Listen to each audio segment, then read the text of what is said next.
I'm here with Father Johnny Go. He's a Jesuit priest, and he's the founding dean of a new school of education in Manila.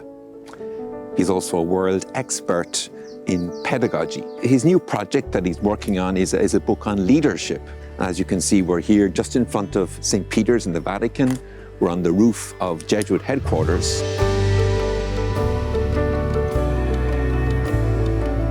Father Johnny, leadership in this context.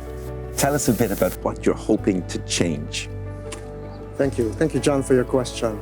Yeah, in Asia Pacific, we've been holding a lot of conversations with school leaders and other leaders of our apostolic institutions.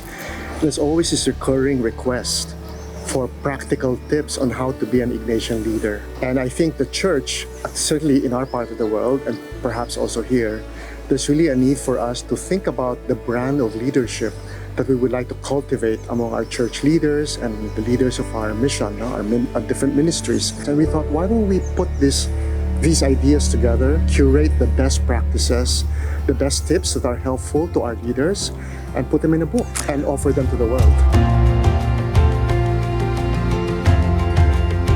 It's important for leaders to have a healthy sense of self-doubt.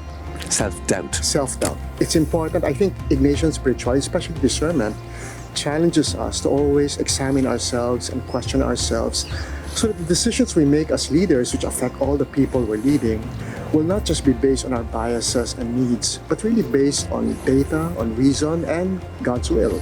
So that, I think, would be the one big idea of Ignatian leadership for me, my takeaway from all these conversations. What about the cultural dimension? You're from the Philippines, I'm from Ireland, here we are in Rome. You're writing a book, you're developing your thoughts to share it globally. Does that work? Are there global lessons you can learn or we can apply? So I think the best way to put it is we're not really intending a global audience, but a local one, but we will tweak it as we go along. It's always a work in progress. That's our experience with Ignatian pedagogy. We always learn from the participants of the training workshops that we run, no? And basically their context is so important. First thing that comes to my mind about mistakes that usually Jesuits make as leaders is precisely being compassionate at the expense of the mission. So compassionate in the wrong sense. I think so. So we get carried away with compassion, and that's quite understandable. I've been so inspired by Pope Francis. No?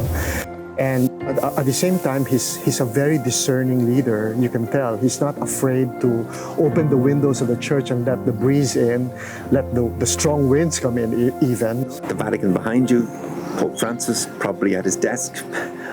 Give me one or two pieces of advice for Pope Francis for his leadership of the church. Okay. In the unlikely event that he will seek my advice, I would probably say to the Holy Father to keep doing what he's doing, to continue to be as audacious as he has been, following the promptings of the Spirit and opening up the church and leading the world, really, engaging the world in conversations we'd rather not engage. He has to take care of his health because we need him.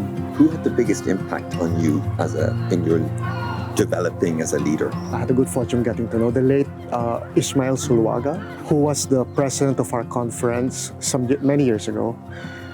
When I was growing up studying in Xavier School, a K-12 school established by the Jesuit missionaries from China, I heard him speak about his vision for the school, and his talks were always so compelling. He was able to communicate his vision for the school and really inspired us. I think Ignatian leadership provides a toolbox of discernment and so on and so forth, self-awareness and all that.